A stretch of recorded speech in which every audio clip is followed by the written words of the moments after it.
I'm a 24-year-old Swedish female who lives in a very small village in the middle of nowhere. However, there's a lot of extremely gorgeous environmental scenery all around, and I totally adore it. Back in 2015, I was a struggling ghostwriter who decided to take a vacation from everything to spend some time alone. It was Christmas time, and I decided that camping in a distant ski resort would help me clear my head and reestablish my creative side. Also, I had a favorite location where I camped at least once a year. As I previously stated, I was having difficulty as a writer and figured some isolation would do me some good. The advantage of my camping spot was that there were no other camps or cabins nearby, so I was guaranteed a good week to contemplate and enjoy the solitude, at least until the final day of my stay, which certainly made this Christmas special. It all began on the second night into the week when I was abruptly woken up in my tent in the early morning. I heard a loud swish-type sound, and I don't know if it was from something I heard outside the tent or if I was just having a bad dream or something, but either way, I felt compelled to look outside the tent.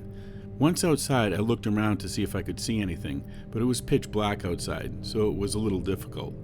The fire I had started early to cook my dinner on was just about out as well, so that didn't help any.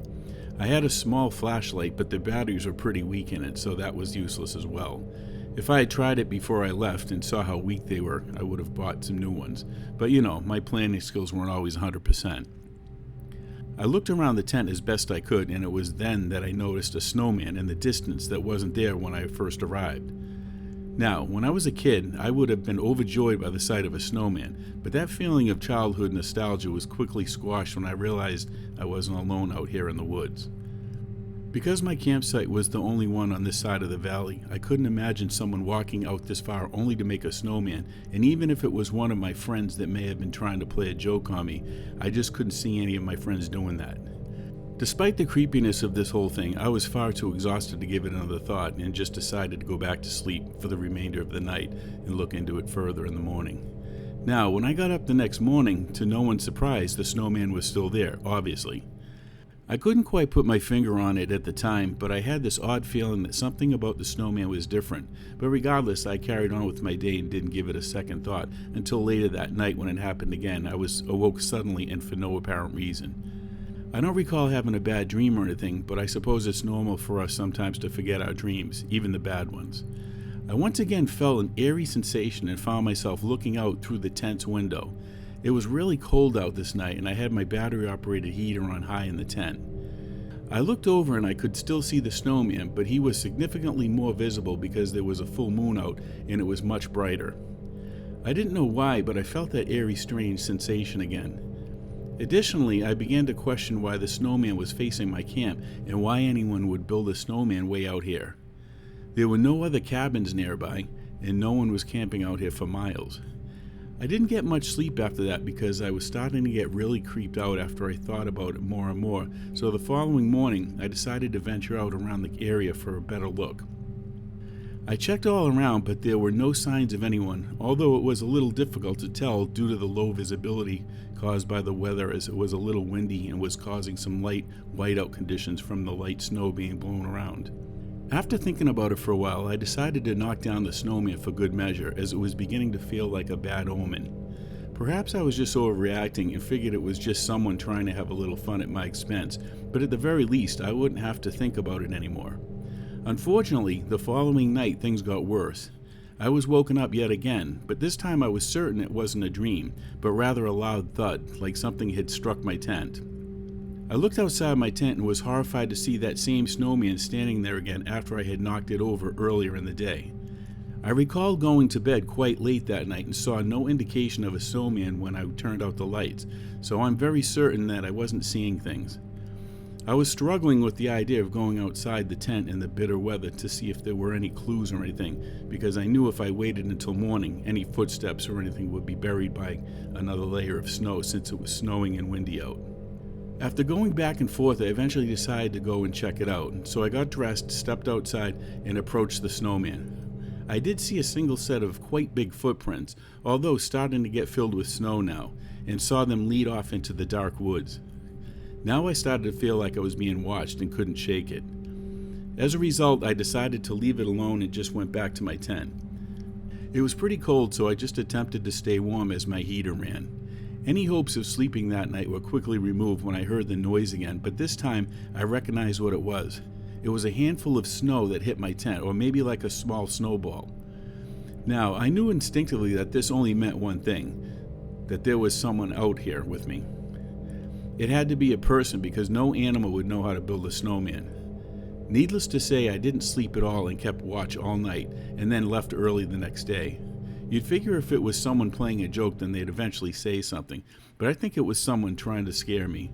I never found out who or what it was, but regardless, it worked. I never went back to that spot again.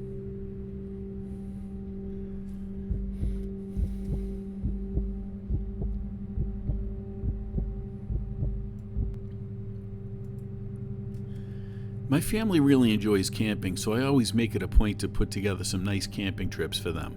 I'm married and have 2 young children, a boy and a girl. We live in a nice area, but we still have to travel about 20 minutes to find a really nice secluded camping site, and it's always well worth the drive. We currently live in northern Oregon in a little town called Pendleton. I normally like to try and do at least 2 camping trips in the summer, and then if time allows, one in the early fall.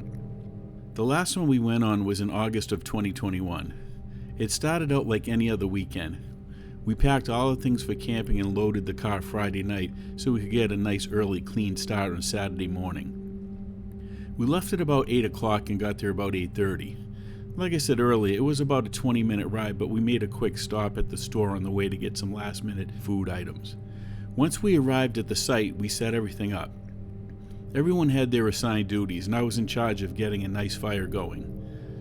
Once we finished eating, we sat around the fire for a little while as it started to get dark, and at this point is when I would pull out my book and tell campfire stories. The kids loved it. Now, I'm not gonna lie, I like to indulge in a couple of nice ice-cold beers while telling the stories. After working all week, it was nice and relaxing. Now, usually after the first or second story, the 2 kids start to get sleepy and doze off, and we'd put them to bed, and then stay up for about another half hour or so, and then we'd call it a night ourselves. So, I started my first story, and it was called The Shadow. As I read and told about this shadow that used to lurk around these woods in the late 1800s and prey upon young children, their eyes lit up. And then I read if it caught you, it would make your hair turn white. I could tell they were both listening very intently to the story, which is why we tell scary campfire stories, right?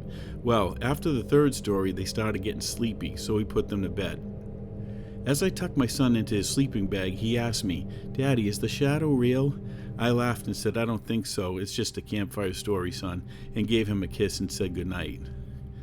After about a half hour, we went to bed as well, and I just let the fire burn out slowly. Later on that night, I had to go to the bathroom, so I unzipped the tent and stepped outside. As I walked over to the side, I noticed a black mass off in the distance. I rubbed my eyes because I thought I was seeing things.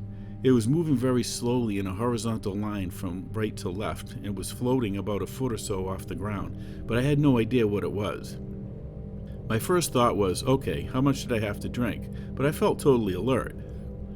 I watched it for about 30 to 40 seconds going from right to left. I had bought a flashlight, but the moon was pretty bright, so I didn't really need it, as I could clearly see the image. I still didn't know what it was that I was looking at, and I do have to admit, I started to get a little freaked out. I kept thinking to myself, what the hell is this thing? I had my family to protect. As I watched it, it seemed like it was coming towards me now, but very slowly.